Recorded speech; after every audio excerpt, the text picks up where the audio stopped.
大家好，欢迎参与哲学茶席线上讲座。今天我们邀请了独立制作人陈汉卿为我们分享独立制作人的生存之道。那么我是今天的主持人于简。这里先简略的介绍一下哲学茶席哈。所以哲学茶席其实是以哲学、人文及艺文思潮探索个人的社会价值的一个沙龙座谈系列。是台湾和马来西亚两地之间的文化互动通畅的管道，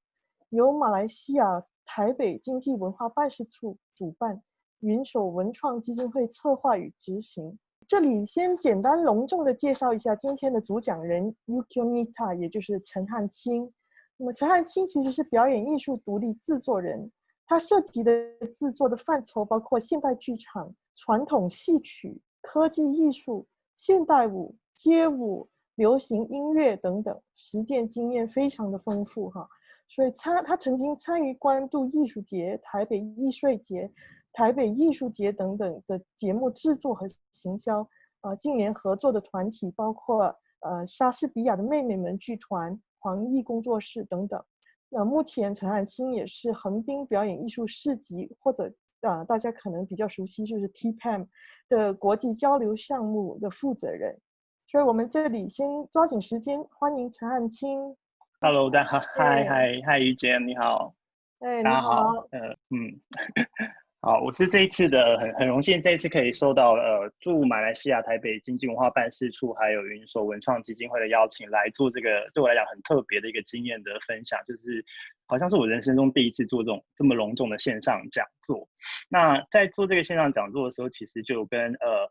云手的朋友们做了很多讨论，就是这次的主题到底要定什么。那在讨论要定什么的时候，其实我们就有意识到，现在在亚洲，好像制作人就是 producer 这个话题，好像是一个蛮容易被拿出来讨论的一个话题。但是究竟要怎么样养成一个 producer， 或者是究竟要怎么样成为一个制作人，其实很多人会来问，我们这些好像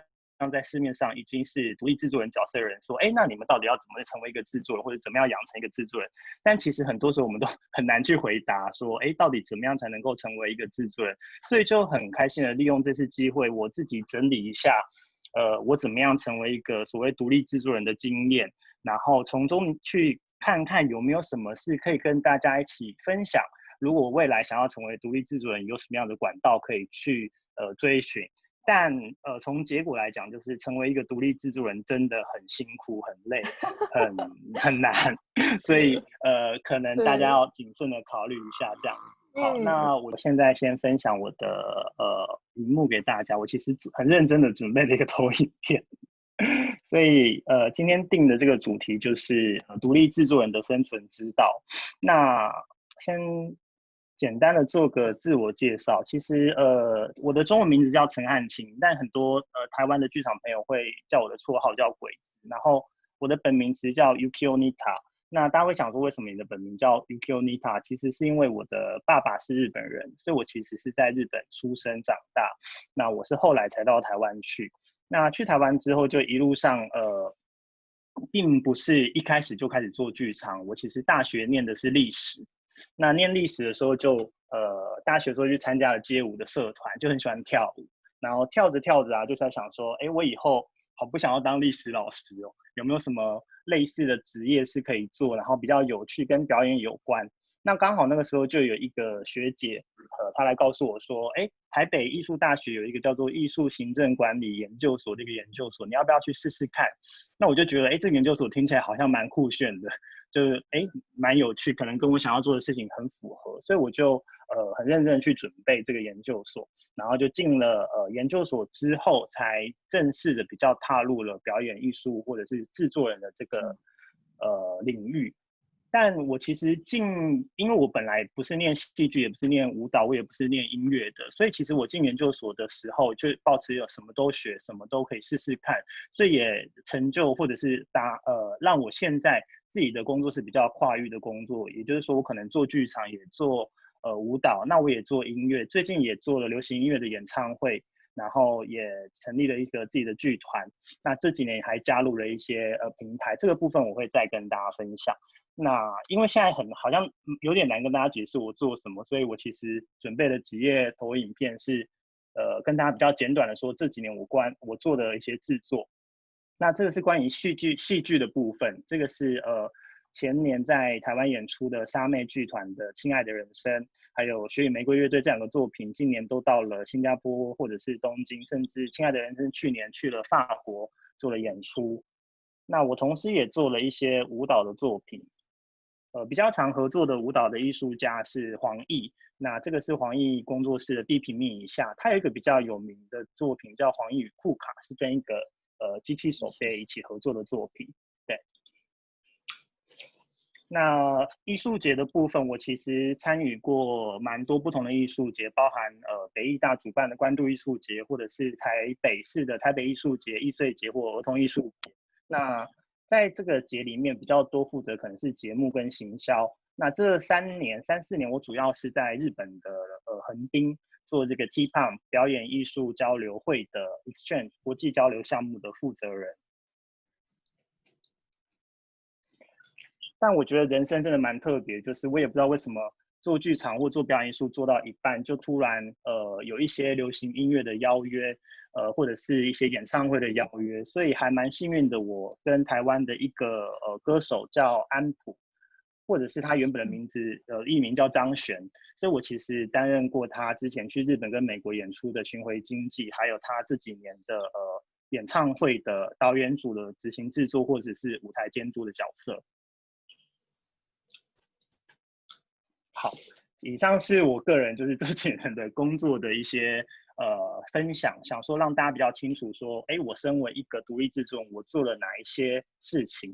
那接下来就要回到说，怎么跟大家分享说我怎么成为一个独立制作人，或者成为独立制作人需要经过哪些练习或哪些训练。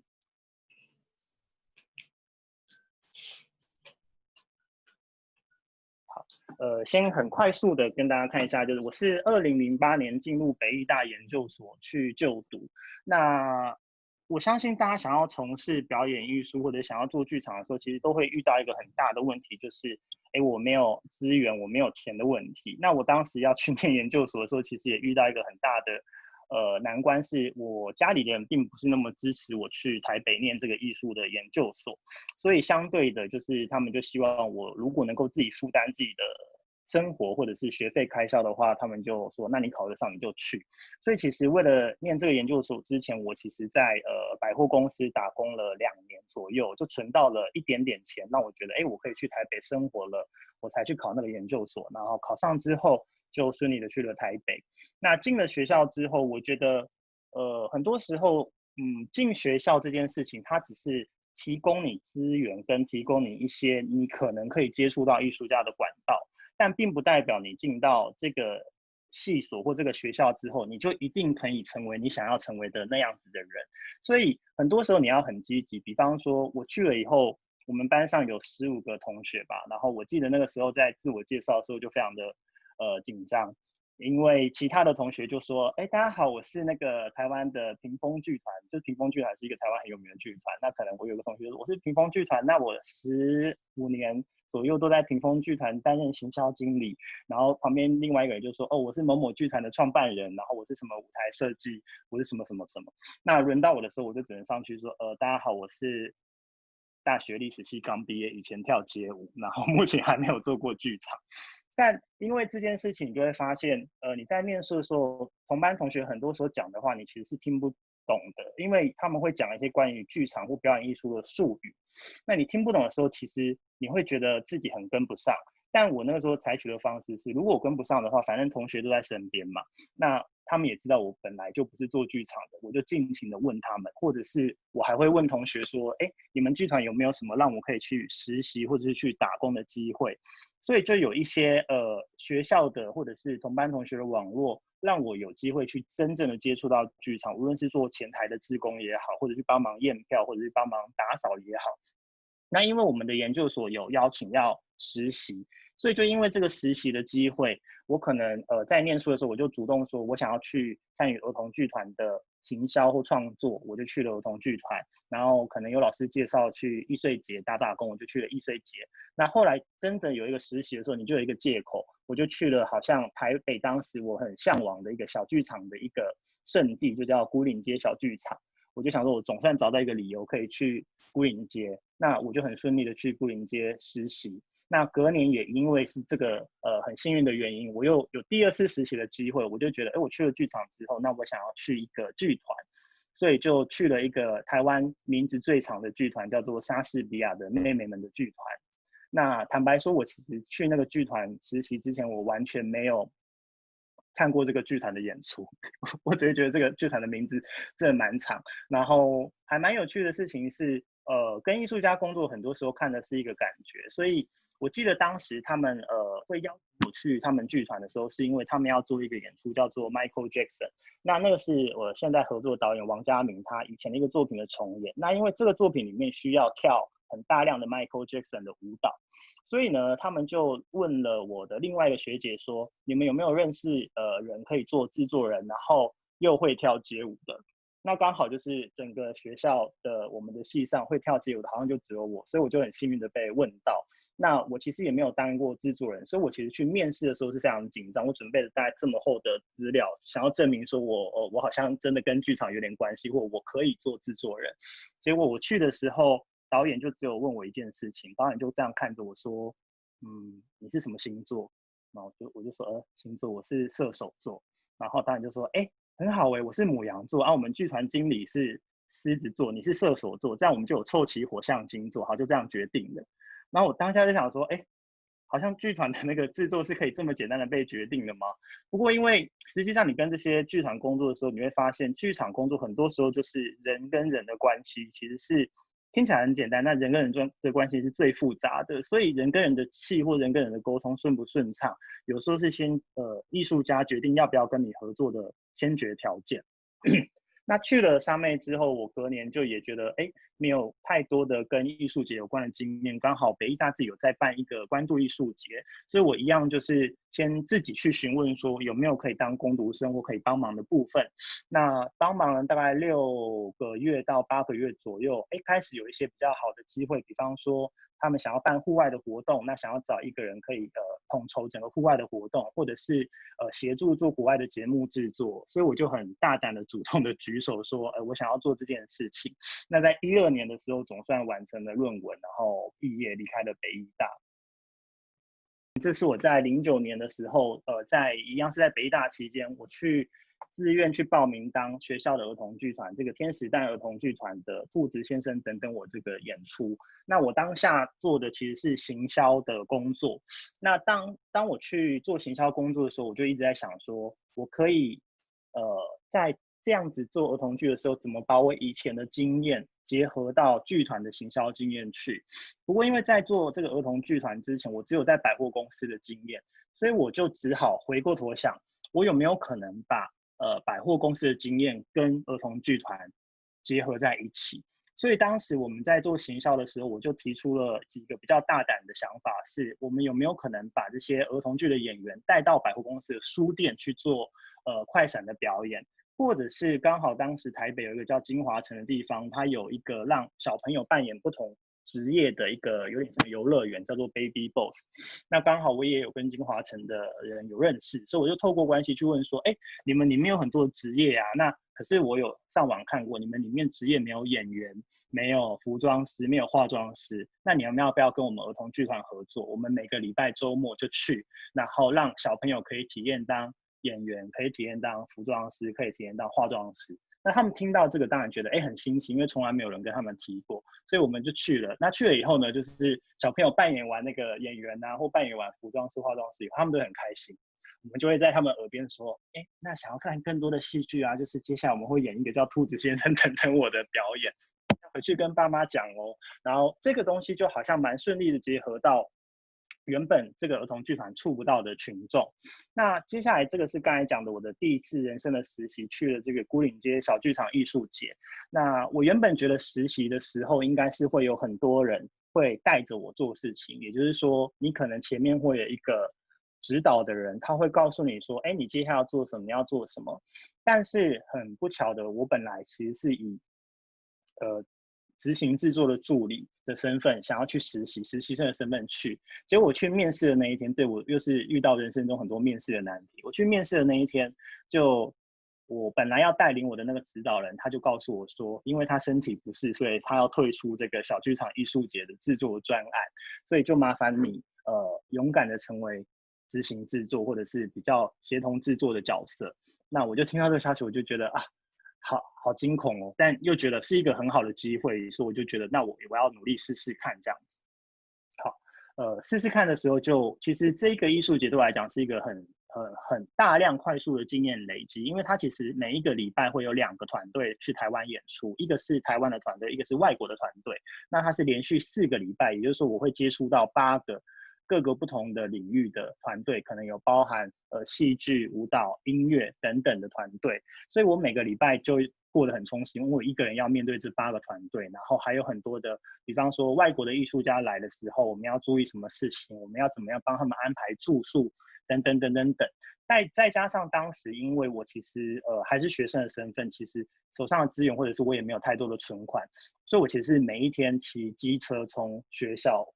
通勤到台北市，所以我每一天骑机车要骑来回2个小时，就为了省那一点点的交通费。那这8个艺术家，其实之后有很多的艺术家都成为我定期在合作的朋友，或者是我之后在我的剧场制作的时候遇到什么问题，我都会回过头去问他们，有没有机会可以合作，有没有机会可以跟你们请教一些事情。好，然后这个就是09年的沙妹剧团的 Michael Jackson 的这个经验，是我人生中第一次独立挂名为制作人的一个演出案。那当时做这个演出案，身为制作人的时候，我必须坦白说，其实在学校的经验还是很不够，所以很多时候我也是承认有一点状况外，但我觉得那个状况外是很好的，因为当你意识到自己的不懂的时候，你会想要知道的更多，所以你在做每一件事情的时候是非常有干劲，然后你会提出很多让大家觉得，你怎么会这么想的点子？可是你提出那些点子其实没有什么坏事，因为只要有一个被采纳了，那可能你就会觉得啊，我的存在好像是有一点点必要性这样子，所以这个案子也让我结下了我跟这个剧团，就是沙妹剧团的不解之缘，直到今年2020年，我都还是担任沙妹剧团的制作人这样子。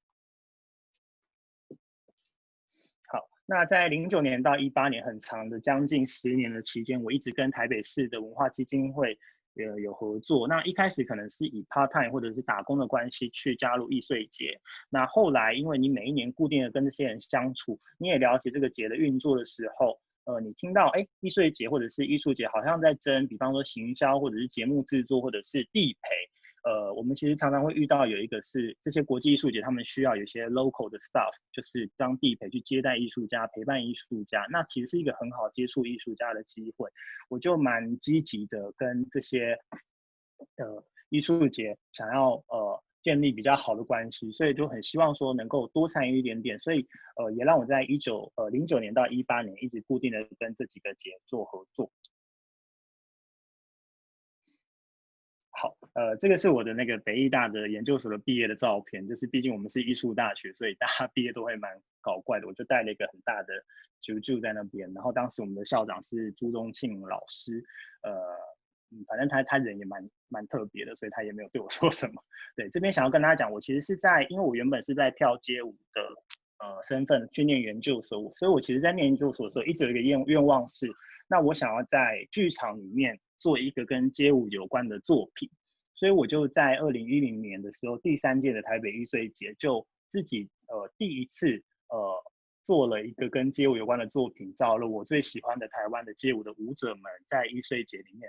呈现这个东西，然后在12年的时候发表了这个毕业论文。论文的主题是街舞工作室领导者对组织文化的影响。其实听起来好像有点硬派，但其实因为我自己是很喜欢街舞的这个文化，所以其实去写这个论文跟访问这些街舞的参与者的时候，我是非常非常开心，就是完全是没有压力。我觉得是让我能够了解到我喜欢的事情的另外一面的一个很棒的管道。写论文这件事情，反而对当时的我来讲是一个抒压。但我觉得让我印象很深刻的事情是，我当时要提出说我要写跟街舞有关的论文的时候，有一个老师他故意的刁难我，他就问我说：“你怎么觉得街舞是艺术呢？或者是你怎么觉得在艺术大学可以写跟街舞有关的论文呢？你是不是要解释一下街舞是不是艺术？那这件事情其实让我思考了很久，我大概思考了2-3个月之后，我跟我的指导老师讨论完，我就决定回复那个老师说，我看了台北艺术大学里面所有的论文，无论写剧场、写音乐、写舞蹈的人，他们其实都不需要先去解释说现代戏剧是不是艺术，或者是现代美术是不是艺术。那对我来讲，我在看街舞的时候，我觉得它就是一个艺术创作的时候，我觉得我好像不需要再去特别的去质疑它是不是艺术，因为它对我来讲就是一个很完整的一个艺术创作。然后那个老师就听到这个就说你是真的喜欢街舞这个文化，而且你也认同它是艺术，所以你的确应该去往这个方向前进。对，所以我才发现，这个老师是故意刁难我，也不是说想要为难我或什么的这样。好，那以上是我怎么样从一个完全跟表演艺术工作的门外汉，慢慢的了解什么样是表演艺术，然后可能从打工，可能从帮忙，可能从志工开始学习，到后来真的有机会成为独立制作人的一个很简单的历程，想要先跟大家分享。但是成为制作人后，并不代表说，你的人生就很圆满，或者是你就没有再往前进，而是我开始思考说，怎么样去做更多，以制作人的角色去做更多。尤其当你遇到了你喜欢的艺术家、你喜欢的团队的时候，你就会想说，这个东西这么好，你怎么样让它的东西变得更好，或怎么样把它介绍给更多的观众？所以才想到说，怎么样去做国际交流这件事情。好，那我其实做国际交流的这个东西契机也来自于我当时还在台北艺术大学做关渡艺术节的工作的时候，那时候邀请了一个日本的剧团叫做白井社，然后他们来台湾演出《椅子》这个作品。那演出这个作品的期间，因为我们很长期的相处跟很长期的联络，所以感情会变得很好。那变得很好的时候，其实他们就让我意识到一件事情是，我的名字是陈汉卿嘛，但是很多的时候我的日本名字叫新田信生或者是 Yukio Nita。那他们就开玩笑告诉我说，其实我们都知道你在台湾做制作人，可是好像你没有太多在日本做工作的经验。那这件事情就让我意识到，我身为一个具有台湾跟日本两边文化的人，我好像有不同的优势，但我并没有好好的去利用。所以我其实就跟这个白井社维持友好关系之后，后来很多时候就透过他们的介绍，认识了更多的日本的剧团。那认识更多日本的剧团的时候，我就在隔年介绍了另外一个团体叫做第七剧场去台湾演出。也是介绍给关渡艺术节，我就很大胆的在那个开会的时候就说，我想要推荐一个作品，因为我觉得那个作品还蛮有趣。那介绍这个剧团去关渡艺术节演出之外，这个剧团也成为后来跟沙妹剧团可以长期做台湾日本文化交流的合作对象。所以我觉得很多事情他们都接连在一起的这样。好。那另外一个对我来讲很重要的国际交流的管道，就是我在2014年的时候参加了亚洲制作人平台，就是 APP Camp 这个活动，然后我跟一健也是在那边认识的。对，这个活动对我来讲还蛮重要的事情是，其实当你真正参加了亚洲制作人平台，你有机会认识到不同国家的制作人的时候，你才会重新思考。一直以来你觉得很理所当然的事情，其实不是那么的理所当然。比方说我们在台湾一直做制作人的时候，你就会很理所当然想说，我可以申请那个补助，我可以申请那个赞助，我可能每一年有几次的机会，有不同的资金来源。但是在亚洲制作人平台，很多来自不同的亚洲的国家的制作人，有些国家他们可能会比我们有更多的资源可以掌握，但是也有很大多数的国家，他们其实并没有这么常态的资金可以给表演艺术的团体。所以你看到这些不同国家的制作人，他们在比我们更资金或者是资源缺乏的情况下，但还是很努力的在创作很好、更新的作品的时候，反而我们是会觉得我自己是觉得有一点惭愧，是哇，那我们好像把目前得到的资源都运用的太理所当然了。所以你就会觉得，那我们要怎么样更审慎的去思考每一分，或者是每一个我们拿到的资源要怎么样更完善的被运用。然后当时参加亚洲制文平台，其实也是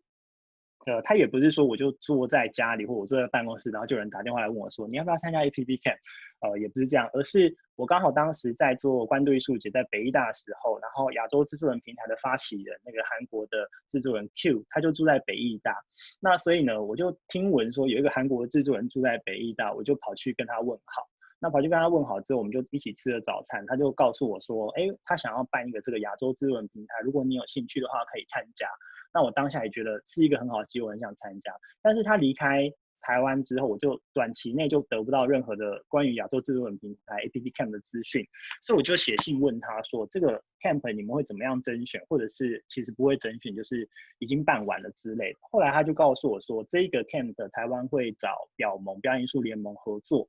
那我其实就觉得，这个 Camp 对我来讲是我很想参与的一个活动，所以我就很积极的去参与当时表盟办的许多的活动，就去露出我的脸，这样子就想说，还想知道这个亚洲智能平台的机会什么会出来。结果后来也很幸运的，就是他们就邀请一些制作人去做面试，然后选出了台湾参与亚洲智能平台的几个制作人这样子。好，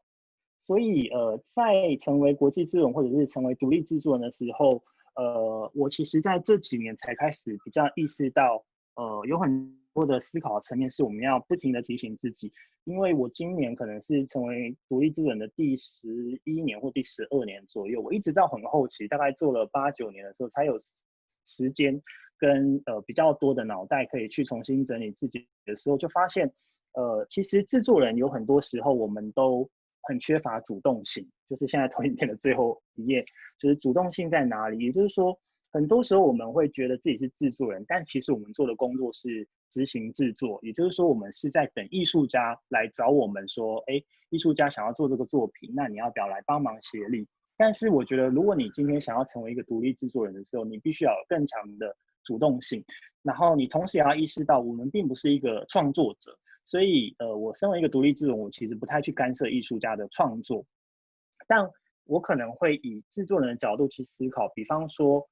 在这一个市场，表演艺术的市场，它在2年后需要的是什么？它在3年后需要的是什么？它在5年后需要的是什么？所以你从制作人的角度去找到一些资讯，然后整理这些资讯给你的艺术家，问他说，我觉得好像我们可以做关于这样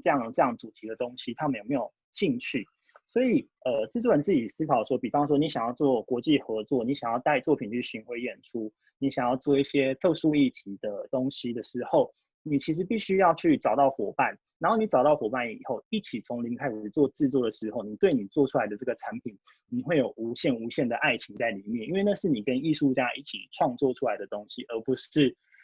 艺术家委托你，你只是单纯的以工作角度把这个委托的事情结束掉。那我在主动性最后有写一个那个好想回台南，就是其实我在前2018年的时候，因为我大学在台湾的台南念书，是一个南部的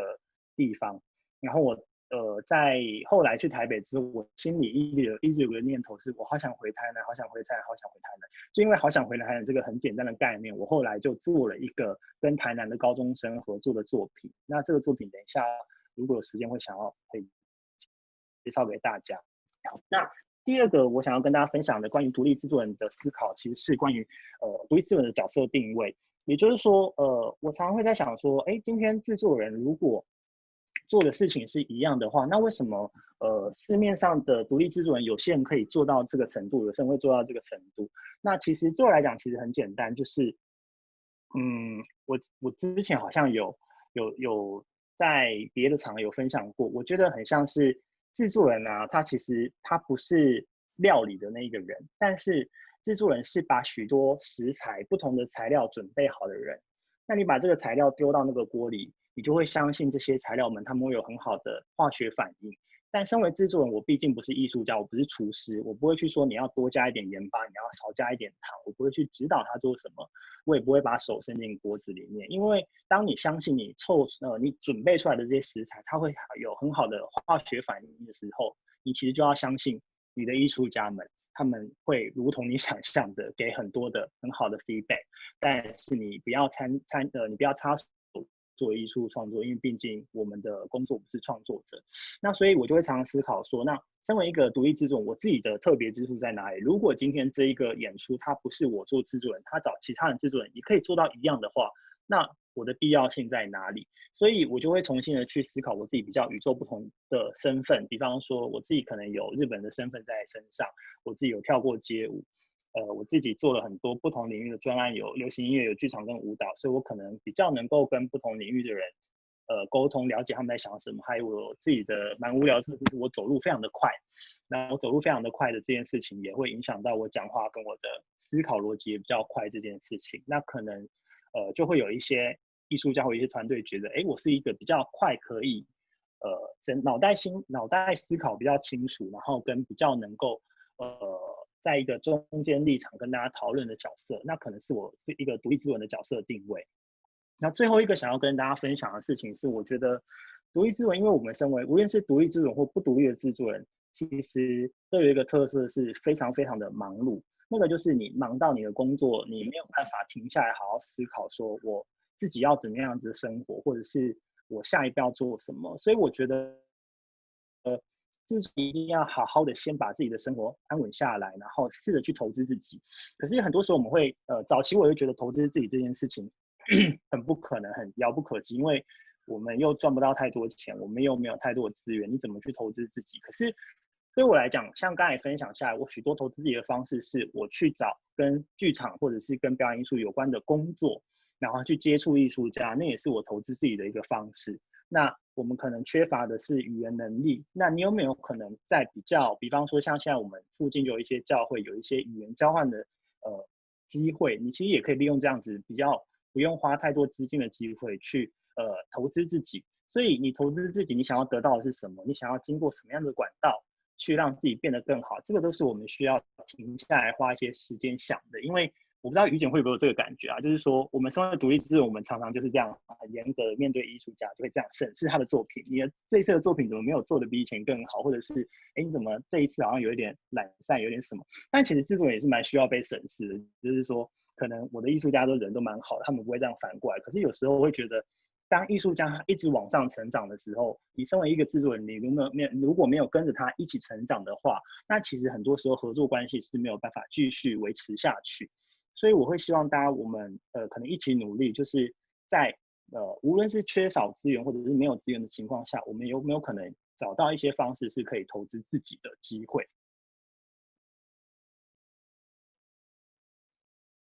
好，所以这边其实是一个很快速的想要跟大家分享，我自己在做制作案的时候，因为其实独立制作人有一个特色，就是我们好像比较自由自在啊，做什么都可以啊，什么都可以做。可是反过头来讲，就是因为我们也不是背后有一个艺术节，没有一个基金会，没有一个场馆，没有一个剧场，所以我们其实身上是没有资源的。坦白说，独立制作人其实身上是没有太大的资源，所以我们也很难像国外一些有钱的艺术节的 buyer 一样，看到一个好的艺术家，就很快的跟他说，我明年可以帮你出钱，然后帮你找剧场，然后想要邀请你来我的国家做演出。我们没有办法说 promise 到这个程度，所以在台湾，我们到底要怎么样去找资源？这个是比较简单的，想要让大家稍微分享一下是。我自己在台湾的状况是，我们通常是一个剧场制作的演出，可能它是100% 的预算，那大概最多你可以拿到小于一般来讲啊，你可能会拿到大约50% 的政府的补助，所以剩下的50% 你可能就是要自己花钱，或者是你从票房来吸收。所以有时候我们在看预算的时候，会很快的从这个50-50的角度去看。好，那在台湾可能有几个比较多的比较常态的补助的单位，第一个是这个国家文化艺术基金会，就是我们俗称的国艺会。那国艺会它其实有很多不同的专案，它是非常的人性化跟支持台湾的艺术家创作的。所以我这边特别想要分享这个国际文化交流这个专案，其实就是因为它如果是台湾的制作人或者台湾的艺术家想要跟马来西亚、想要跟不同国家的艺术家合作，比方说马来西亚的团体邀请台湾的舞者来做演出也可以，或者是台湾的舞者邀请马来西亚的台湾的制作人邀请马来西亚的舞者去台湾演出也可以，只要达到国际交流的目的，它其实都是可以申请，而且个人也是可以申请。那很好的事情是，比方说我现在在日本，我们可能日本1年就只有2次申请国际交流的补助的机会。所以很多时候我们拿到邀请函或拿到一些festival 的 offer 的时候，其实已经过了那个申请的期间，就拿不到钱，所以就只好告诉他说，不好意思，我们可能比较这一次合作。但台湾的这个国议会，它其实现在是每2个月你就会有一次机会是可以申请，所以很多时候，比方说今年如果是现在收到一个 offer 告诉我们说他们想要9月邀请我们去，我们其实都还来得及送7月15号这一次的国际文化交流的补助。那这个东西因为是一个双向的，比方说未来有没有可能各位马来西亚的朋友想要跟台湾合作的时候，可以鼓励台湾的制作方来帮忙申请这样子的一个补助，让制作可以达到更有完善的可能这样。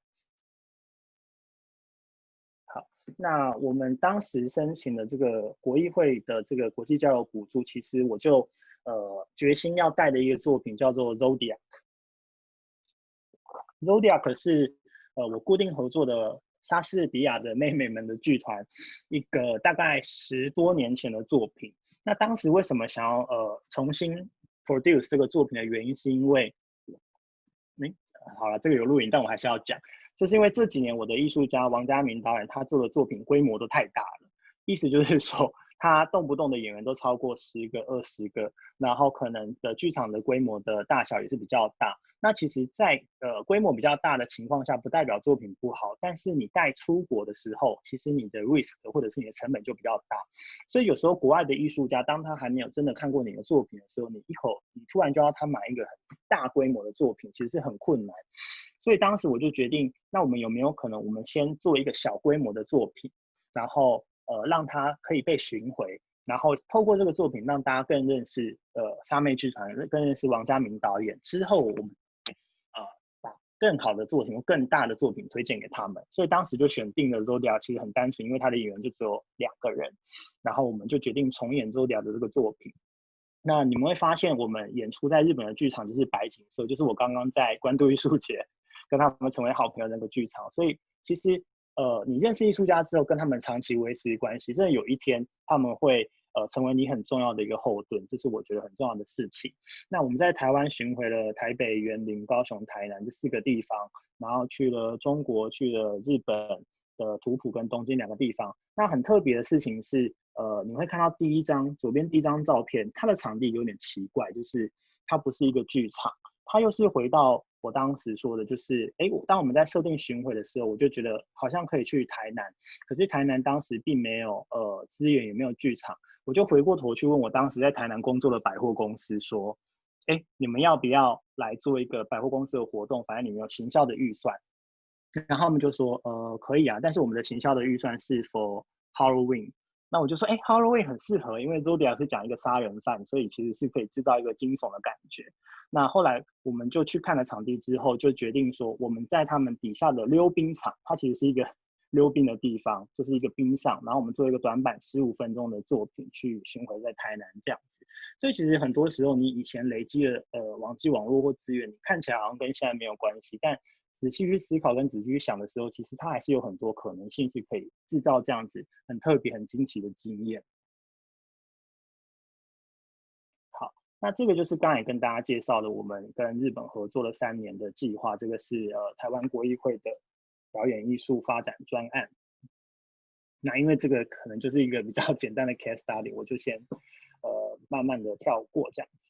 好，那这个专案如果刚刚进来有看到影片，就会发现它是一个3年的国际合作计划。也就是说，我们设定这个计划是不是只做1年的合作，而是我们设定是连续3年，就算你中途吵架，你中途发生什么不愉快，但是你的艺术家们都要固定3年长期的合作。因为经过了几次国际交流经验的时候，我发现我跟嘉明就我的导演讨论，嘉明就会说他觉得每次出国去艺术节都很像去放一个烟火，放完就回来了，那其实没有什么太深入的收获。所以也是因为艺术家有这样子的反应，我们就决定我们来设定一个团体，设定一个地方，我们就是抓一个比较长的时间，连续3年4年跟他们一起工作，然后看这样子会不会对于团队对于作品有什么样子的变化，所以做了这个交换手札的系列。好，那这个是后来我去了，我刚才讲说我很想回台南，是因为我其实在台南住了一段时间，我就觉得我当时在台南的时候没有太多的机会可以接触跟表演艺术有关的事情。那所以我就发现台南其实有一个叫做台南艺术节的活动，所以去研究了一下，他们大概有哪一些作品跟有什么样子的预算，然后在这个预算可能之下去找我喜欢的导演合作。那当时去了台南提案的时候，就发现台南很特别，是他们有一个是 for 高中生，针对台南的高中生的艺术节，叫做16岁小细节工作坊。那因为台南有一个很特别的文化，是他们是16岁的时候会有一个成人式，所以他们就利用这个成人式的概念，就做一个16岁的小细节，邀请艺术家跟台南的高中生们做 workshop。那我其实是在2016年的10月去跟台南市政府提了这个案子，然后在17年的7月，邀请了日本的导演去做了工作坊，然后同年的12月，我们就决定，我们要找台南的演员来做一个新的作品。在18年的3月，邀请了台南的高中生们做了这个我的星球的演出，在台南艺术节来做演出。所以你会发现，其实像我在思考资源整合的时候，可能不是只有觉得台南艺术节我们要合作，而是这个台南艺术节主办的单位底下，他如果有针对高中生的这样子的资源，我怎么样把这个资源跟艺术节合作整合，让它是有可能更有机的融合在一起。那当时因为这个作品其实很有趣，是柴信男导演他是我很喜欢的一个日本导演，他原本就有在日本找日本的高中生做了《我的星球》这个作品。那我也是看完这个作品非常的感动，所以我就一直念念不忘的想要把这个作品带来，所以呢就跟他提了这个计划。那当这个作品来台南的时候，我们就发现即使一样是高中生，他有常会讲说高中生是一种很特别的生物，就是不管在哪一个国家都很吵闹，然后都不太听别人讲话。但是因为台南的高中生有很多跟日本不一样，比方说我们要求高中生要缴自己的履历跟 portfolio 来，然后日本的高中生他们一定是交很正式的这样子正面的一张照片。但台南的高中生，你会看到这边我有贴了张照片，他们就会有奇怪的 pose， 或者是有些人是戴墨镜的，然后他们就发现说，台湾的高中生很特别，很有活力，是他都会交一些看不出他们脸长什么样的照片来参加 audition。那实际上跟台南高中生合作之后，很有趣是，即使剧本是一样，然后剧本的结构是一样，但是在一样的情节段落，其实高中生们是会给出很不同的反应。那对我来讲，我觉得那是我人生中很少数的觉得一个作品因为不同的地方、不同的国际合作，它在成长。所以这边想要跟大家分享一个很简单的影片是，原版的《我的星球》的这个作品，它其实有一段是他们是2个女生的好朋友，然后有一个女生要转学了，然后我不想讲太久，这样介绍作品要转学，然后转学的时候他们就会说再见。那说再见的这个场景，一样的台词，一样的剧本，可是由台湾的高中生跟日本的高中生两边演起来，它就有很大的差别。其实日本的高中他们处理表演的方式是比较含蓄的，但是在台南的高中生，他们其实在整个我们在排戏跟排练作品的时候，我们觉得他们的情绪反应是非常的直接跟非常的强烈。那所以其实导演并没有要求说他们一定要做的这么浓烈这么样的哭，而只是给他们一个很严重的比较确定的指令，说你就想象你从今天以后就再也见不到这个朋友，那你会用什么样的反应？所以两边高中生他们做出了对我来讲蛮不一样的选择。那同时在这个作品里面，其实有一个戏是这2个女生因为吵架，然后其中一个女同学会去呼那个另外一个女同学一巴掌这样。那在日本的时候，你就会发现他们的动作可能是这样，嘿，然后轻轻的这样一下子就结束。但在台湾的时候，我自己看，无论看几次排练啊，他是认真打，他是那个打那个啪的那一声，是整个剧场的观众会这样震一下的那么强烈的打。然后我觉得这件事情对我来讲是印象非常的深刻，是一样是一个戏剧作品，但是他透过不同的文化的转译，找到不同的语言来做，其实他的生命会长得完全不同。那他也给了我很多我在做制作人的时候很重要的反馈的经验。因为像这个作品，当时我想跟大家分享一个例子是，我们当时决定要做这个作品的时候，原本台湾一般我们在做演出会设定是星期4或星期5做首演，然后星期6日继续演，之后星期日就结束做最后一场。但是我们已经确定要做，而且 audition 完之后，刚刚现在画面上这个搞怪的这个男生，他就写了讯息告诉我说，他接到台北艺术大学，又是台北艺术大学，台北艺术大学戏剧系的通知说，他们的面试考试是在星期六的早上，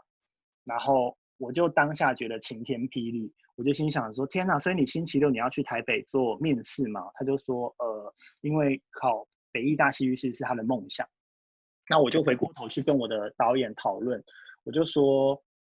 这个男生因为他要考戏剧系的关系，所以他可能没有办法，从礼拜四就加入演出。那我们现在要做就是我们要保留他，然后把演出的场次缩减，然后这样子我的收入也缩减，或者是我们就在 audition 新的角色。我的导演其实很简单，他就是告诉我，蔡信然导演他就很简单告诉我一件事情，他就说，你想一下，你做这个作品是为了什么？你是为了让你的收支平衡，或者是你是为了能够有比较好的收入，还是你是希望带给这些高中生什么？那当他这样跟我讲的时候，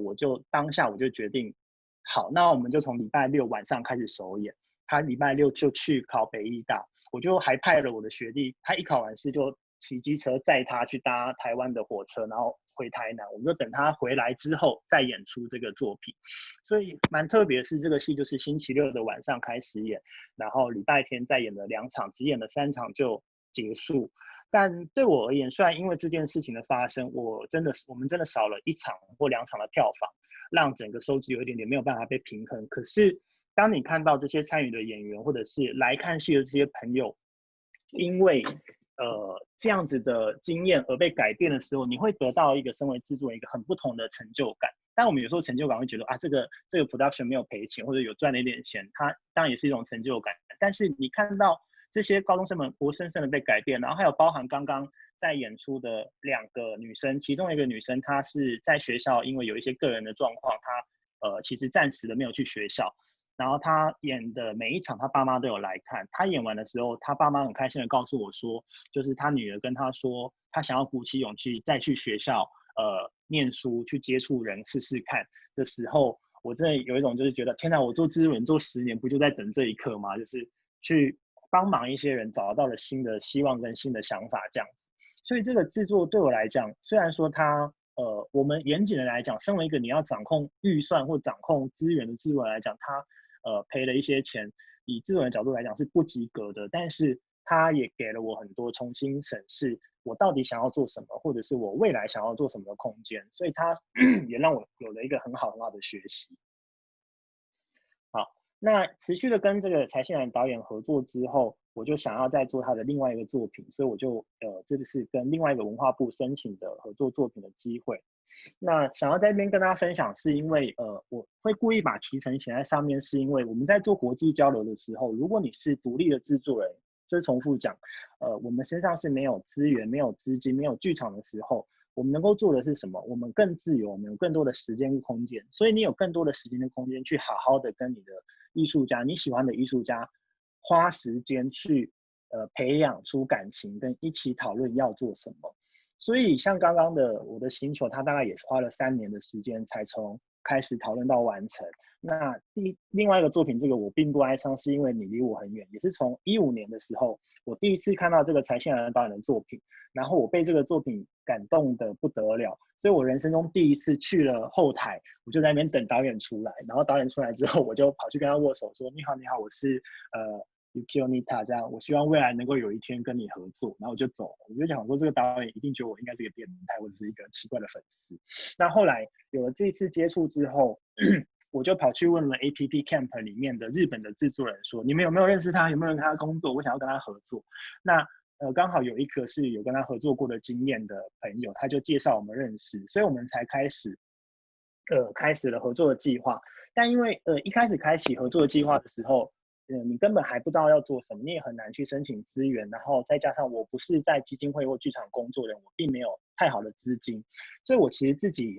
努力工作存了一点点钱，我就在2016年的4月，我自费邀请了他来台湾旅行，跟田野调查，还有认识了一些台湾的剧场跟艺术家。因为对我来讲，我今天想要邀请一个日本的艺术家来台湾工作也好，或台湾的艺术家去日本工作也好，有一个很大的前提是，他如果对这个国家的文化、对这个国家的人、对这个国家的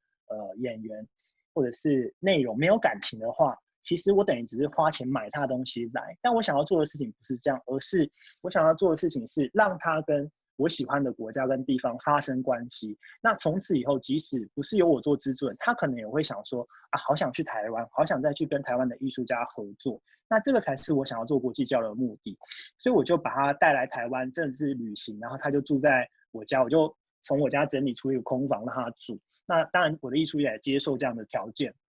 我就带他去参观了台湾很多不同的有特色的地方，从台北一路到台中到台南。那后来去台南，也邀请了不同的人，比方说有一些旅行作家，或者是铁道的作家，或者是有一些玩 cosplay 的人，或者是在做动画，或者是在台南做咖啡店、营运咖啡店的人。我其实并没有锁定是一定要跟剧场的人讨论或者沟通，而是让他多了解台湾的人现在想什么。那经历一个4天5天左右的旅行之后，在回程的时候，我就比较大胆的问他说：“所以你第一次来了台湾，然后经历过这一段时间，你有什么想法？”然后他就告诉我说：“他想要再来，然后他想要带他的作品来。”那听到这件事情的时候，我就觉得有机会，我未来是有机会跟他做一个国际交流的共同制作的案子，所以才开始有后续我去申请补助跟做演出的这样的机会。所以同一个艺术家，我们把刚刚的我的星球跟这个我并不哀伤是因为你离我很远的时间轴把它并在一起的时候，你就会发现其实是一个很漫长的旅程，就是从2015年我看他的作品开始，然后花了半年的时间找到机会跟他开会，然后隔年的4月邀请他来台湾旅行之后，确定他的意愿，开始申请的一些补助计划跟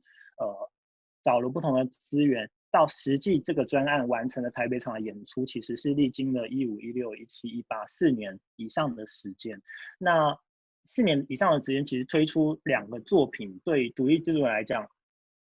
不多也不少。但是如果我们要以经济效益来看的话，其实它并没有办法让我自己可以在这4年就靠这2个案子去生活。所以其实你要意识到，我们身为独立制作人，其实你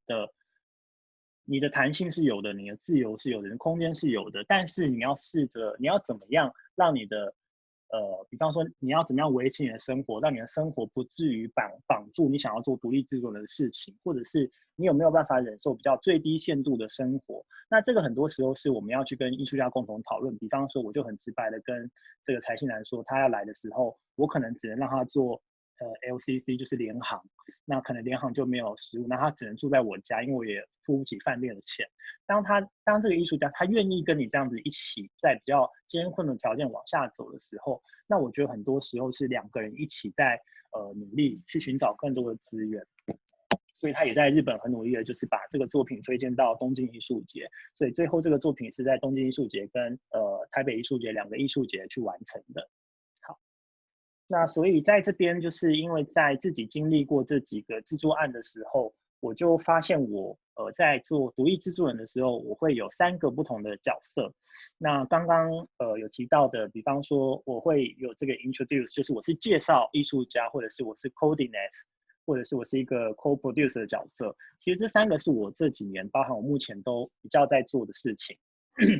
那第一个是 introduce， 就是介绍，因为我可能比较长时间在台湾跟日本2边跑，所以对这2边现在发生的艺术家跟发生的事情比较了解，所以会有一些艺术节或场馆来问我说，你有没有一些好的作品可以介绍？那早期我不知道马来西亚的情况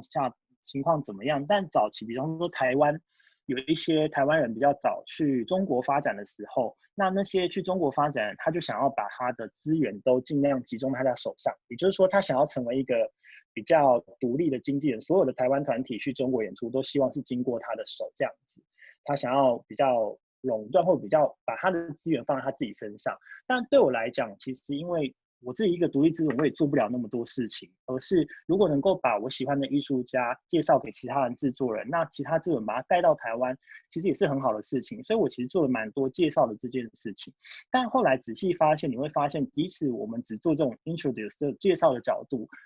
你可能也拿不到任何的薪水，拿不到任何实际上的回馈。但是这个艺术家他会记得，他是因为你的关系，他有机会去别的地方表演或认识别的人。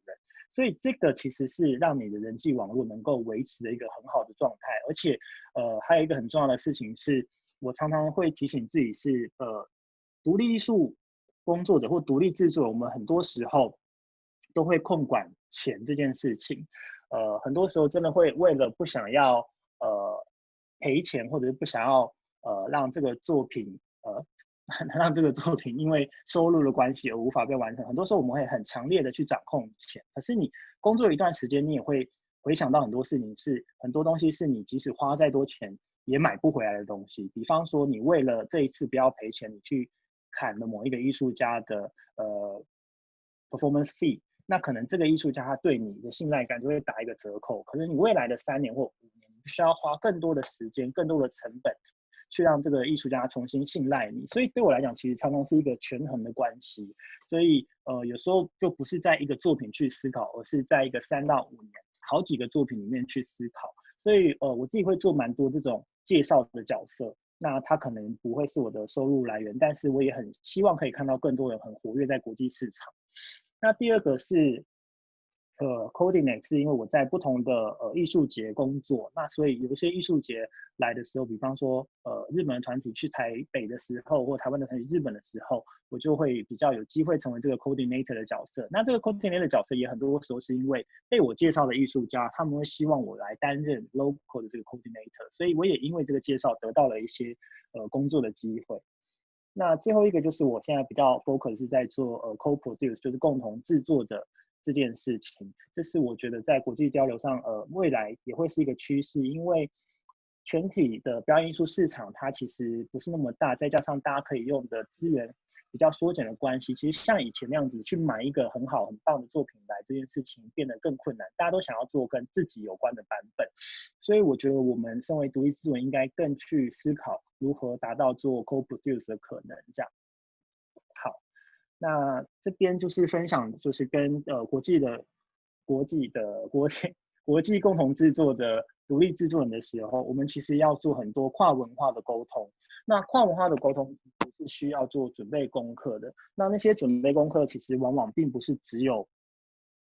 跟戏剧有关的事情，你必须要知道对方的生活、对方的文化、对方的环境。讲得很简单，比方说，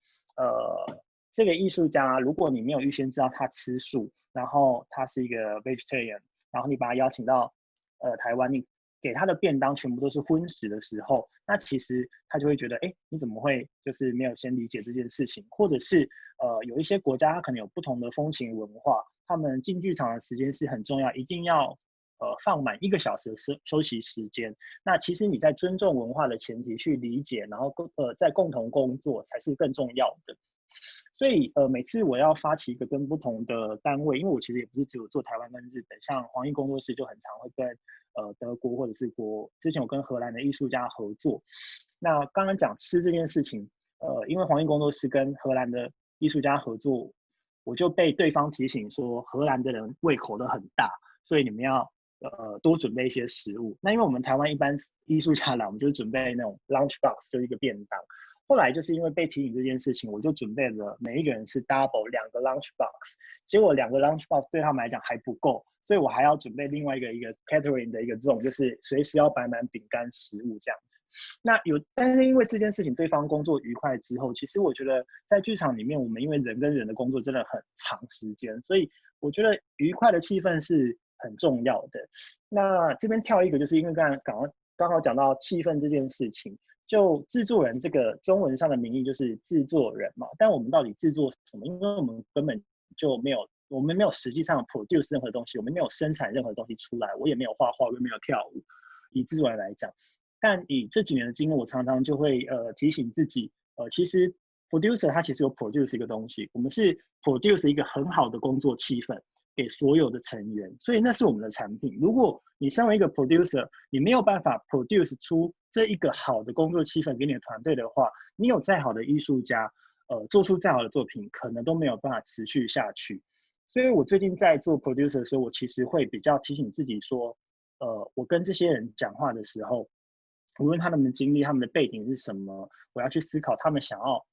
他们的思考逻辑是什么。那我怎么样尽量让我的工作环境，这一个团队的工作环境是好的，那这个工作环境才是 producer 我们在无形中我们所制造出来或制作出来的一个让大家可以好好的把作品做好的环境。那这也是我最近工作的时候一直会提醒自己，有没有在哪一个地方疏忽了，或者让大家觉得不舒服的事情。好，那大家看这一页投影片，我觉得其实是一个重点是，资讯的对称，也就是说，很多时候我们都没有那么了解对方的资讯。比方说，我们去日本合作的时候，就很多人都知道台湾，但大家都不知道台湾多大，台湾有多小。所以，我常常就会直接把那个台湾这个 island 直接把它放进日本的那个地图里面，所以他们就会知道说，哦，原来台湾这么小，就是从东京到大阪就结束了。所以有时候你必须要花更多的时间去交流文化。所以我们在沙妹的工作坊，或者是沙妹跟地戏剧场做国际合作的时候，其实花了2个礼拜以上的时间，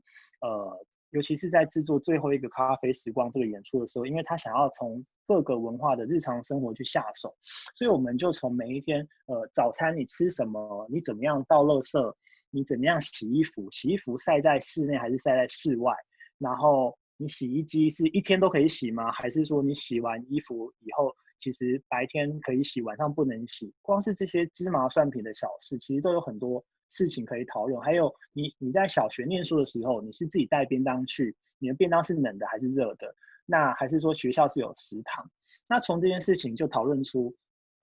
台湾的演员在日本最大受到一个惊吓，就是日本提供的便当都是冷便当，就是我们的便当都是温的，但亚洲大部分人去吃饭都会提供热腾腾的食物，所以台湾的人都会觉得说，哎，怎么日本这么冷淡，就是连便当都是冷的。可是日本的礼貌其实是因为不希望自己的便当的味道太重，影响到其他人，所以才是用冷的便当，因为味道比较轻。包含我们坐电车的时候、坐火车的时候都是吃冷的便当。可是去日本的演出就常常会遇到台湾的演员告诉我说，他想要吃很怀念热的便当。所以其实有很多这种文化上的差异，即使我们觉得这2个国家靠得很近，或者是我们已经理解彼此了，但其实我们从未完整的理解彼此这件事情，是我们一直要去意识到的事情。那第2个事情是，做国际共同制作一定要意识到一件事情，是它要花非常非常的多的时间，它可能比你做自己国家的 production 都要花更长更久的时间。因为你光是一样语言的人沟通的时候，我们都会因为语言解释的误差而有一些资讯不是那么能够顺畅传递的时间。但你要想想看，如果今天你是做跨国的时候，它可能透过翻译，它可能透过不同的表现，所以其实很多时候你必须用时间来达到双方的信任感。当双方都有信任感的时候，才能够100%的付出跟做出100%大家都满意的作品。好，那最后还有一个就是，我觉得做国际如果想要做国际的这种 co-production 或者 co-produce collaboration 的独立制作人，其实要把握一件事情，是我们必须要更积极的参与国际的平台。那当然，就是以往参与国际的平台，其实是要花蛮多资金的方式，或者是你要想尽办法去找到资源，让你自己可以去。但是因为刚好最近因为这个肺炎疫情的关系，所以很多的国际平台他们已经开始开放像我们这样子跟大家线上见面的机会，所以反而是提供了一种。现在的这些国际平台是，我觉得任何一个人，你只要有网络、有电脑，你都可以很轻易的可以去参与这些国际平台。那你参与国际平台，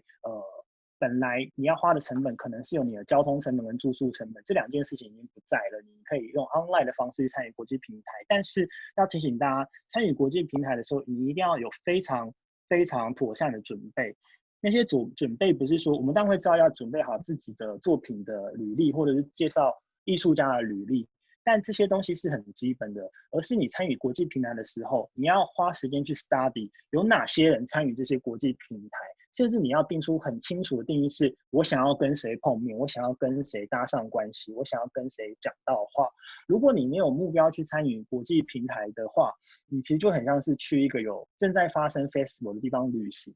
但你可能也不知道你错过了什么。但是你设定好了你的目标，比方说我的目标是我想要把我的艺术家这一个导演介绍给这一个策展人，或者是介绍给这个剧场。那你其实就会尽量去 research 说，好，那这个剧场的策展人他可能在哪一天有一个 open talk，他可能在哪一天会去看哪一个表演，你就可以跟他买一样的表演，可能就假装你在门口遇到他，然后就跟他自我介绍攀谈，或者是你去参加他的 talk 之后，你可以去递一个名片。然后我自己是觉得，因为我比较不了解马来西亚的朋友是什么，有时候很多时候我们台湾的制作人的朋友，就是递完名片之后，那个名片就会回来被放在一个角落，就再也不会被翻开它。那我个人是有一个比较强迫症的习惯，是我拿到所有的名片之后，我会把它 key 进 Excel 里面。除了它名片上的资料之外，我最后会去尽量写说我是在什么样子的管道认识他，什么样的管道跟他吃到饭啊，跟谁介绍认识的。这其实很重要，是因为我们反过来想好了，如果你是一个国际上很知名的策展人或一个 producer， 你可能会每天接到无数的信件的艺术家们想要跟你介绍你的作品。但通常我自己在艺术节工作的时候，如果他们都是发这个信件给我，很容易就 skip 掉，我就把它 skip 掉，就是想说啊，有空再回。但如果你今天收到一个信，他是跟你说，哎，一卷你好，我是 Yukio， 然后呢，我是跟你在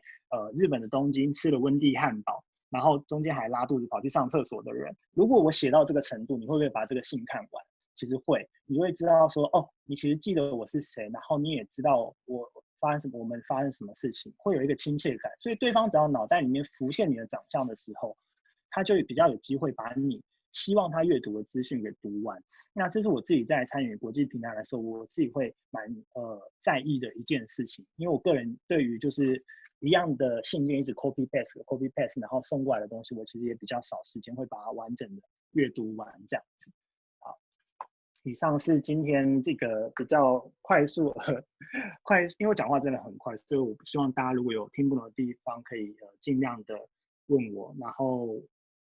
想说今天我们可以有多一点时间来做 Q&A 的讨论。然后画面上也有我的 email， 就是如果大家有兴趣想要跟我成为好朋友的话，也可以把我的 email 记下来这样。那非常感谢汉卿跟我们分享他的这个独立制作人的生存之道。那么就回到刚才，我有提出，可能制作人有分很多类型，或者就是有些是附属场馆的制作人，有些是在艺术节工作，有些是受聘于一些艺文团体作为艺文团体的制作人。那因为你本身的那个经验就特别多，就是在这种不同的层面上做过制作人，那你觉得这样不同类型的制作人的那个，工作范围或者也不是说落差，就是那个工作范围主要包括什么，然后有什么利与弊这样子？我觉得场馆跟艺术节的制作，因为在台湾我参加的场馆跟艺术节，通常我们都是政府底下的，也就是说你用的是政府的钱，政府的钱其实就是人民的钱，也就是说 tax 就是税金的部分，所以常常必须要去思考你用的资源是什么，那针对你使用的这些资源，你的上头需要的回馈是什么，所以你怎么样去对这些人民缴来的 tax 负责，也就是说，你做的这些事情，其实回过头来讲，它必须要有一定的公众性，会要有一定的所谓的公共利益在上面。所以常常在艺术节的时候，很多时候艺术家觉得，或者是策展人觉得这个作品好，就要买进来，而是在这个好之余，它放在这个我们现在发生的这个环境、这个社会上，它能够带来什么样子的讨论？那有没有可能这个艺术家来到的时候，他有办法做，比方说talk lecture， 或者是工作坊，或者是做一些导聆，或者是跟现在的人发生关系，它是必须被思考的。但反而跟团队来讲是一个相反的一个状态，是当我自己在剧场在自己的剧团或者是跟艺术家工作的时候，我觉得比较多的时间去思考是，那艺术家想要做什么，或者是我们觉得艺术家他可能我们希望艺术家做什么，所以会回到一个比较我们在 production 里面比较艺术家本位的思考逻辑上面。那思考之后才会去想说，那跟这个市场跟这个现在的环境这个时间点做的时候，我们要怎么样去修正？所以我觉得看的角度是蛮不一样的。那另外一个就是比较大的差别是，艺术节跟场馆其实是相对稳定的，它是一个非常 sustainable 的一个资金状态，你不用比较不用去担心说它有一天真的以往大多数都不用去担心它有一天怎么样。但反过头来讲，我在做团队的制作人的时候，我不知道这会不会跟台湾蛮多时候是这样，台湾很多的团队可能一个 production 没有做好就倒了，你就再也看不到这个团队出现。也就是说，对，因为如果这个团队他可能赔钱赔太多，他可能要因为这一次的赔钱，他要花3到5年的时间去恢复他的元气，去把钱花完，才能够做下一个作品。所以我觉得我们在做剧团或团体的 production 是非常战战兢兢的，因为你根本没有办法预想到说你这个团队做完这个作品有没有可能有下一个作品。所以对我自己来讲，跟团队或跟新的团队工作是非常戒慎恐惧嘛，戒慎恐惧就是非常。你要非常的对这个团队负责，它不是只是你接来的一份工作，而是你要随时意识到说，当这个作品可能一次出了什么太大的问题的时候，这个团队他可能就再也不会有机会，或者不会有下一次机会去发表作品。那我觉得这是一个我们在现实上对团队比较严苛的一个状态。对，那么另外我个人也比较好奇，就是很多时候大家可能觉得说做独立制作人，就长时间要跟艺术家一起工作，可能很多人刻板印象就是觉得说艺术家就是比较有性格，可能相处上特别有挑战性，那么而且就因为他顶着艺术家的这个所谓的名号，那可能他就有所谓发脾气的权利。那么作为制作人的话，你是怎样去梳理这种关系和怎样去平衡这个？就是你个人有什么类似什么情绪出口啊，还是什么方式去怎样去对平衡这种关系吗？对，我以前常常开玩笑的讲，我觉得全世界最最寂寞、最孤单的工作就是制作人。为什么呢？因为我觉得制作人在一个 teamwork 里面，制作人的角色其实是必须要跟各个单位为敌嘛，就是常常你会必须要保持一个不同的意见。比方说，你会跟设计的部门、跟艺术家们，你可能要因为一些经费的关系，你必须没有办法完全服从他的愿望。那你跟演员有一些合约的关系，你跟你申请经费的单位也有一些冲突的可能，你跟你的观众也有一些特别的爱恨情仇。所以我觉得制作人其实是一个非常非常寂寞的一个工作。也就是说，刚刚于简讲的，就是艺术家们常常他们可能会有一些情绪的一些出口需要被发泄，那可能他们会很直白的给你这样子的反应。可是当你回过头来想，就是如果这样的反应是有助于他的艺术创作的话，那其实你就知道这个人是这样。其实我后来其实不会那么的在意这件事情，但的确早期刚在这个行业工作，任何一个比方说他信里面写了一点点，就是觉得说今天的晚饭不好吃之类的，你都会很在意，就会很深深的这样子思考。可是后来你会发现，其实艺术家也不就是人嘛，就是我们都是人类嘛，对啊，所以其实艺术家他也要花时间去学习了解说，制作人也是人，而且制作人也蛮脆弱的。所以如果制作人一直没有表现出自己真正思考的想法，或者是你一直表现出自己什么都 OK， 好，然后等到你有一天好不能够好了，你就爆炸，你就消失，就离开了，艺术家根本没有机会去学习到或认识到，跟制作人相处的方法。所以我觉得，比方说，它是双向的，艺术家怎么样跟制作人相处，跟制作人怎么样跟艺术家相处，其实是很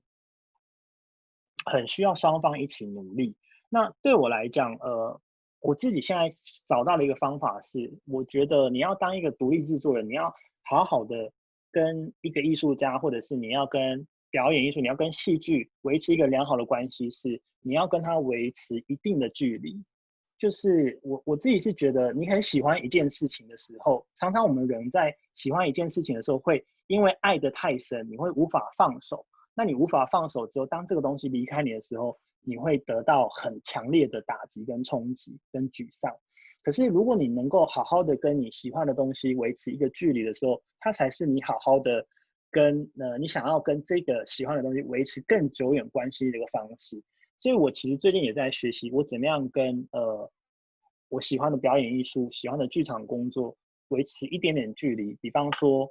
可能我现在不做剧场，我也觉得不会怎么样，我可以中途离开去做别的事情，自己想要的事情，让自己好好的重新回到比较好的状态，再来做剧场，那可能也是对艺术家跟对我双方都是一个比较好的状态。所以，我觉得制作人有时候我们都会在一个盲点，是我们觉得很多事情是绝对的，就是我非做剧场不行，我非跟这个艺术家不行。其实没有，对，其实很多时候并没有这样的事情。对啊，我不知道于姐你笑了，你是有什么样的想法吗？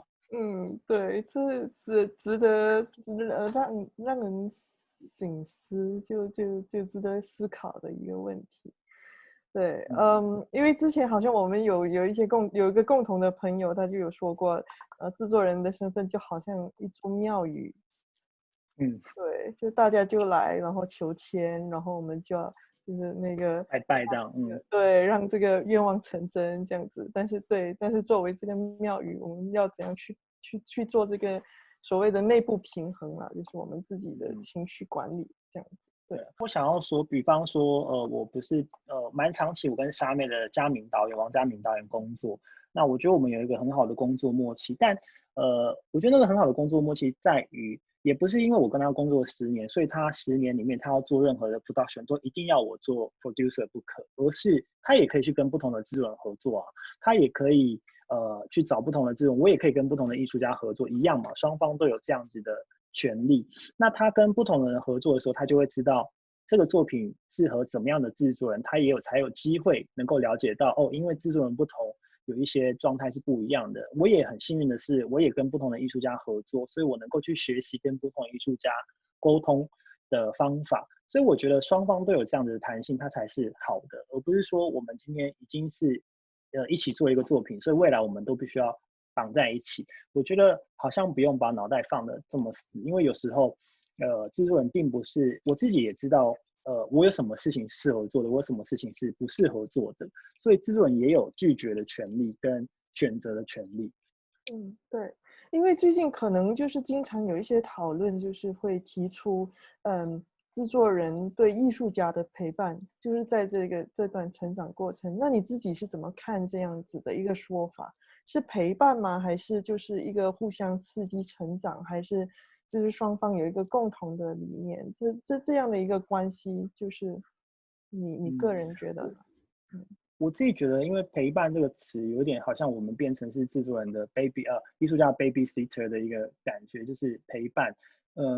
我觉得有时候反而制作人蛮需要被陪伴的。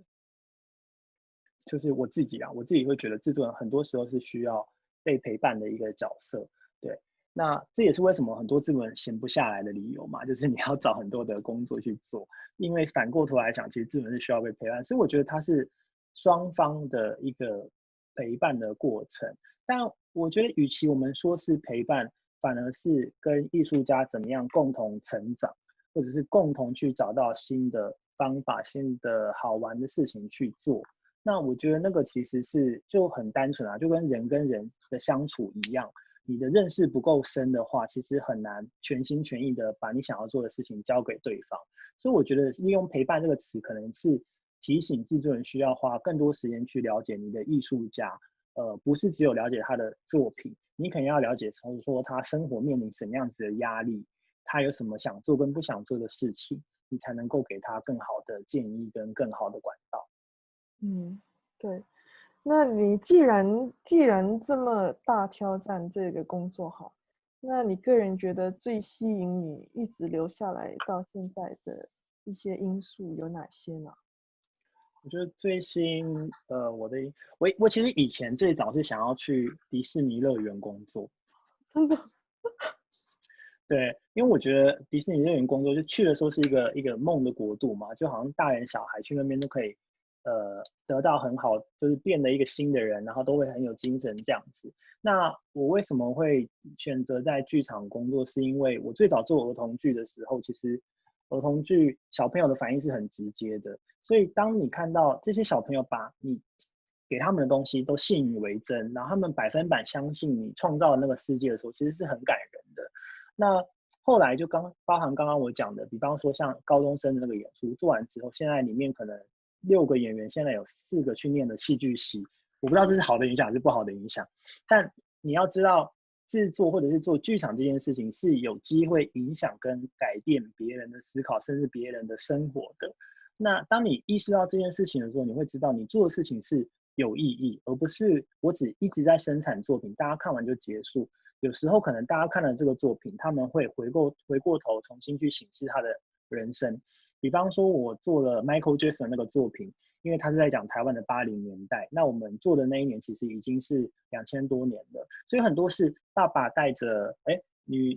妈妈带着女儿来看，或者是爸爸带着小孩来看，所以他制造了让他们世代交流的可能。然后我记得那个作品演完，我也受到一个蛮大的鼓励，是有一个观众他就把问卷，他就有那个问卷嘛，他就说他可不可以写完明天再拿过来，然后我们就说当然好，然后他隔天就写满了问卷这样子，然后我就想说天啊，这个人到底发生什么事情？就看他就说他是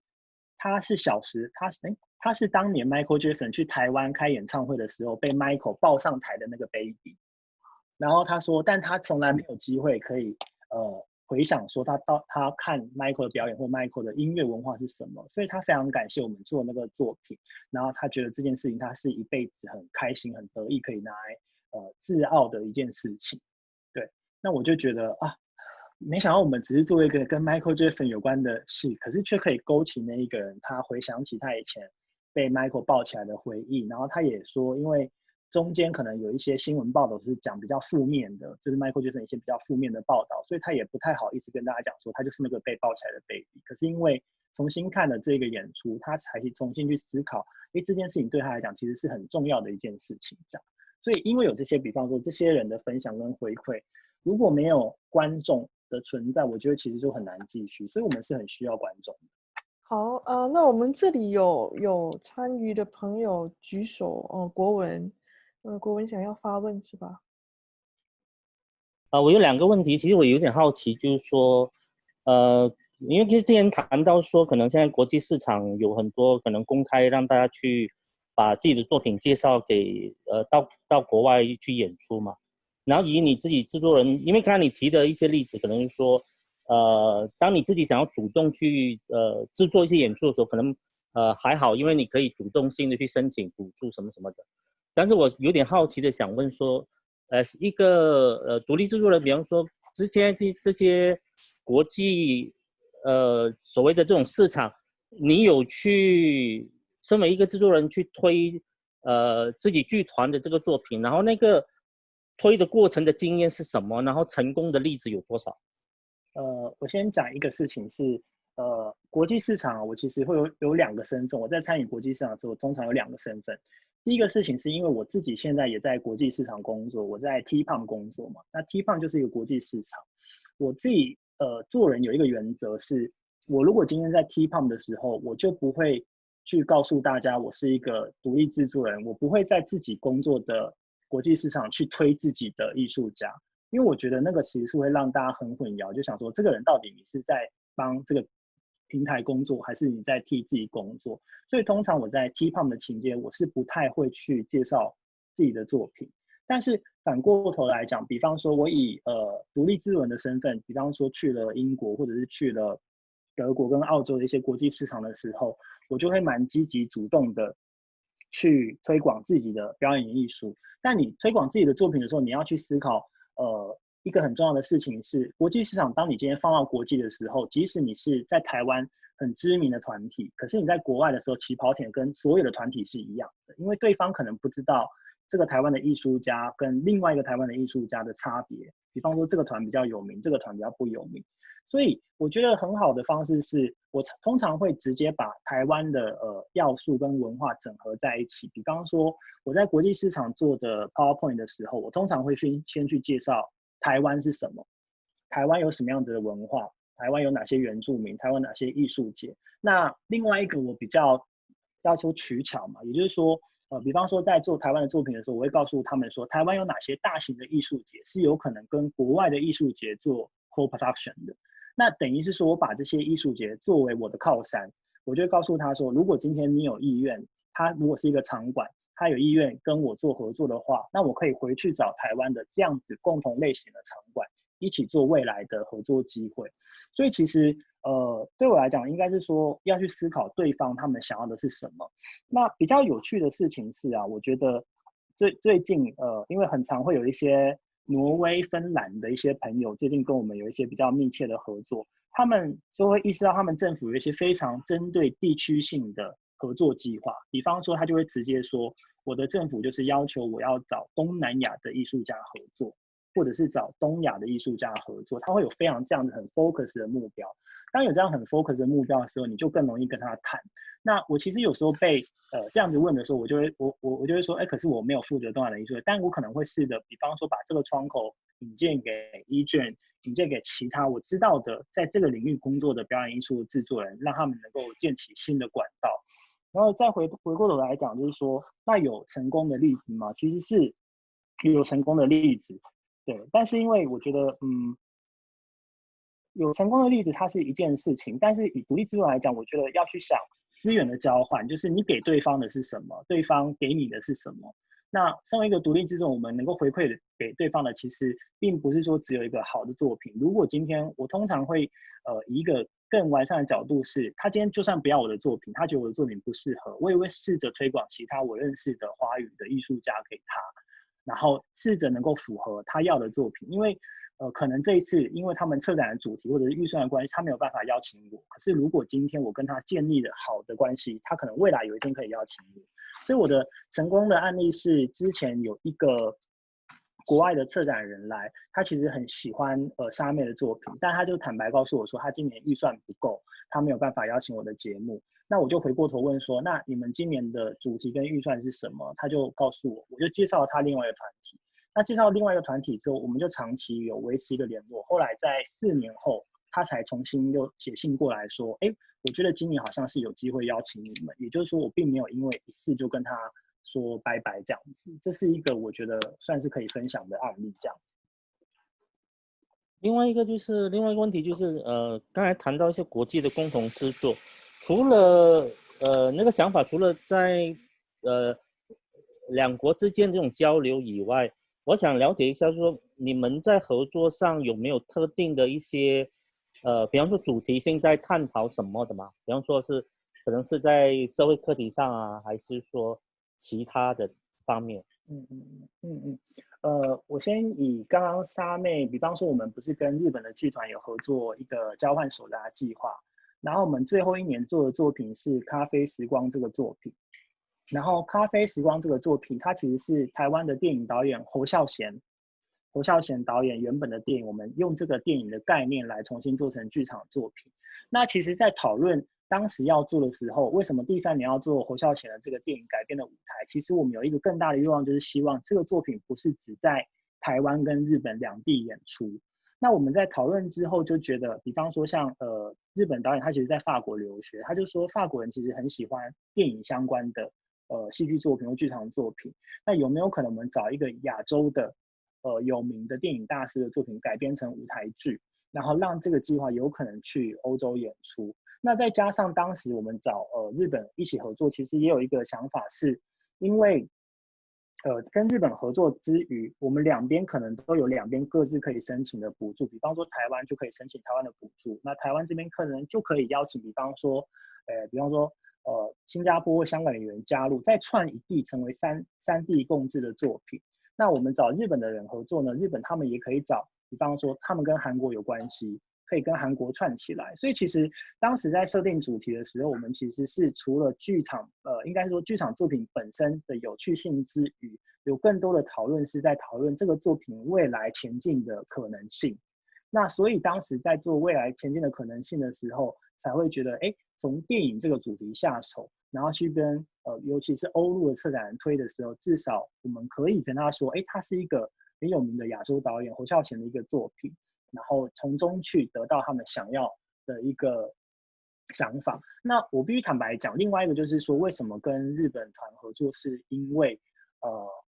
法国跟德国有几个剧场跟几个艺术总监，他们非常非常喜欢日本剧团的作品，所以他们每1年一定会邀1到2个日本的团体去他们的剧场演出。那所以如果今天我自己台湾的作品我做的再好都没有机会的话，那我做国际公知之后，我就有一个很好的管道可以跟他说，这是一个跟日本合作，然后也有一个台湾很好的导演进去的作品。所以其实这个合作作品的专案完成之后，我们送过去就开始有一些回应过来这样子。所以那个主题的思考的确就像国文说的，很多时候就不是在内容本身，就是对我来讲，我的角度比较在思考未来我要怎么样去触及更多的地方这件事情。然后从你刚才的分享里面，比方说这是制作人的一个角度在看这件事情嘛，当然他可以有更多的资源，或是共同共治的时候可以去削掉一些可能基金经费上的一些使用。那当制作人在想这件事情的时候，我想了解说创作者跟创作者会有什么冲突吗？比方说，可能我要去fulfill 可能制作人想要去做这件事情，然后可能这个作品不是我想要做的。我必须讲，就是当然很多时候会遇到这个问题，所以后来学到的一个方法是比方说我身为一个制作人好了，我跟艺术家讨论，我跟嘉明讨论的时候，我绝对不会只提供他一个选项，我一定会提供到5到6个选项。我会告诉他说，我觉得做这个好像 A 这个有趣 ，B 这个有趣 ，C 这个有趣，我给他6个选项，6个听完以后，他只要选1个或2个，我就成功了，因为他会觉得他有蛮大的主导性是他选择的。可是其实回过头来看，这6个选项都是我提供的嘛，所以其实都是我想要做的。那我觉得有时候跟艺术家讨论，你必须要保持弹性，并不是我们想的都好。有时候我给他6个选项，但他提出另外3个选项，那3个选项有可能有1个选项可以跟我的选项 combine 的时候，那我觉得那也是一个很好的机会。或者是有时候他非常想要做这件事情，那以我的判断，我没有那么想要做这件事情，我就会用另外的思考逻辑去想说，那对于艺术家他的创作的成长，他在这个阶段做这个对他来讲如果是绝对重要的话，那我也会无条件的想要去 support 他。因为我觉得如果这件事情我自己分析是对他的这个创作阶段，他做这一个比较冷门偏门可能没有市场性的主题，对他未来的作品发展会是很好的话，那我觉得我也会持续跟艺术家沟通，去思考怎么样去帮助他的可能性。但回到最前面我讲的，有时候跟艺术家沟通的时候都不是单一选项对单一选项的这样子的沟通，因为这样沟通很容易有冲突。有时候我的策略是我可能也会提出好几个选项跟好几个选项这样去沟通，那这边沟通会很花时间，但这样的沟通里面反而比较能够找到双方都比较有兴趣跟想要做的事情这样。这样子延伸到另外一个我在想的东西，就是说，对一个剧团来讲，因为可能每个剧团就有自己想要去寻找发展的一个定位。那在这种制作上，因为可能要配合某一些的合作，会不会跑离掉剧团本身可能最后会走的？会不会有遇过这样的一个事情？就可能剧团的一个目标跟作品的一些。我们以我自己经手的单位来讲，我们通常如果设定说一开始就觉得这个会跑离到剧团品牌或者是剧团原本设定的目标的时候，我们通常会拒绝。我自己的案例是拒绝比较多啦，原本，但后来其实因为有时候你拒绝了，你可能就失去了一些机会，或者是你失去了一些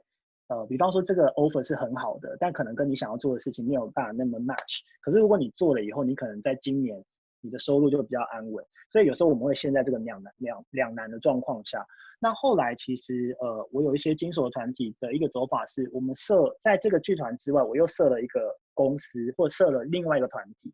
那其实组成的成员是一样，那只是说有时候我们判断不适合剧团去接的一个东西，我们会经由这一个单位去接下来。主要的原因是因为不想要让观众混淆，因为我觉得刚刚国文讲的比较多的部分，可能是从观众面来看，他看到这个作品会觉得，这个作品不太像这个剧团会做的事情，或者是不太像这个艺术家思考的逻辑。所以我们有时候后来我自己经手的2个团体，我们是变成说，在这个主要维持创作的主轴的这个团体之外，我们另外还有一个团体，这个团体他可能就在接其他人的邀约跟 offer。那可能虽然艺术家是一样，但是希望能够让观众能够辨别这2个品牌的不同。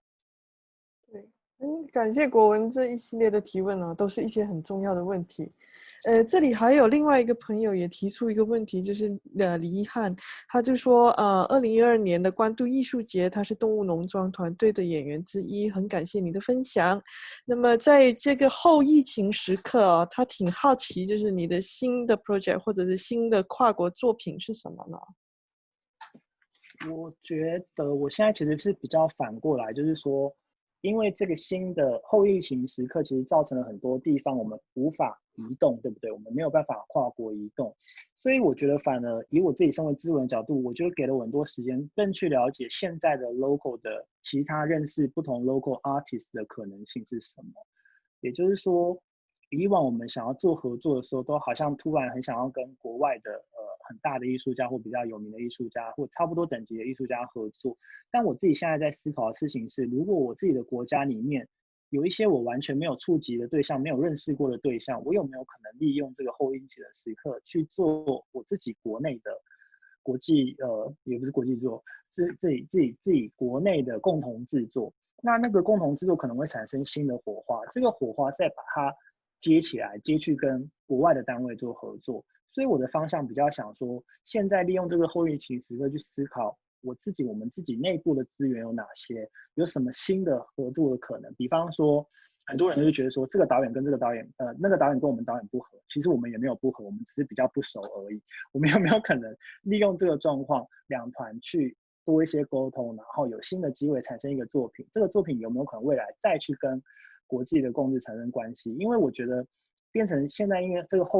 疫情的关系，我们在拟定时间跟 schedule 都是一个未定的条件。比方说我们现在说今年的东西延到明年，可是明年就一定可以去吗？没有人可以保证一定可以去，所以所有的东西变成你要阶段式的拆开来思考。所以当你阶段式的拆开来思考的时候，我就会觉得第一个事情是我先从现在有把握有可能的事情做，也就是说我刚才讲的去 research 现在有可能或者是有趣的国内的艺术家，或者是在这边的团体，然后再慢慢往外扩散。所以每一次那个 schedule 其实一直会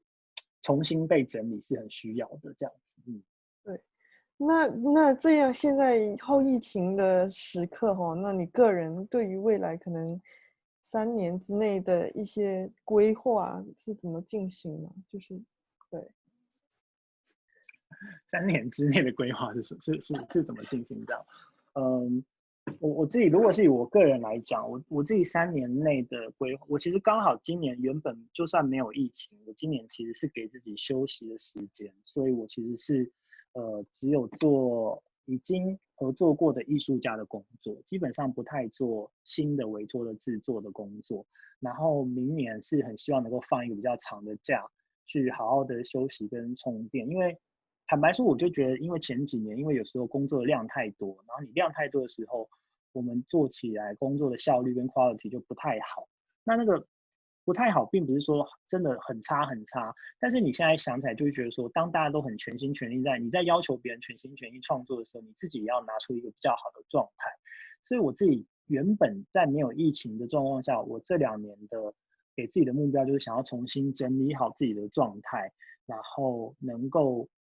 尽量在这2年的时间跟不同领域的人接触相处，也就是说不要是身边都只是跟表演艺术有关的人，如果有机会可以多认识不同领域的人，未来他们也可能成为我们的观众。所以我自己是原本就设定这样的目标，然后就刚好因为疫情也进来了，所以让我的休息又变得更理所当然一点点这样子。对。好，我们这里还可以再接一个问题，还有其他的观众想要问一些什么吗？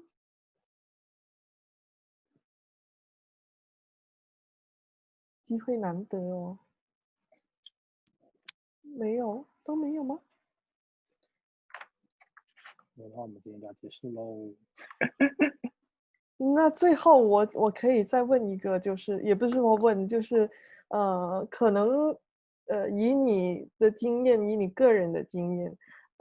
就对于想要成为独立制作人的年轻人，有一些什么样的忠告？我觉得制作人，尤其是我以我自己知道的来想哈，就是可能这几年因为有一些年轻的制作人，他们可能得到一些资源，有一些成功的机会，所以制作人这个抬头听起来好像很光鲜亮丽，好像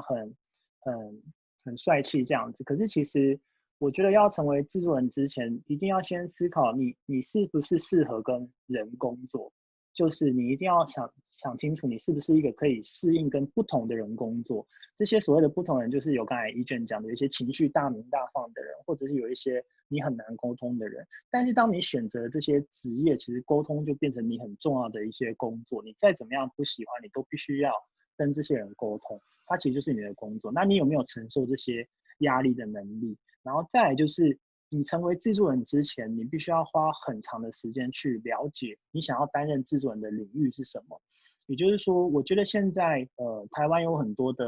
年轻人，他们可能想要成为制作人，但他们想要成为制作人，就是突然好像念了一点书，或者是参与一些专案就成为制作人。可是其实我觉得很好的制作人，他必须要从很不同的层面都有参与过一个制作。比方说，你要花很长的时间去当志工也好，去打工也好，甚至你去当 crew， 去当技术的工作人员，你去了解不同层面的事情，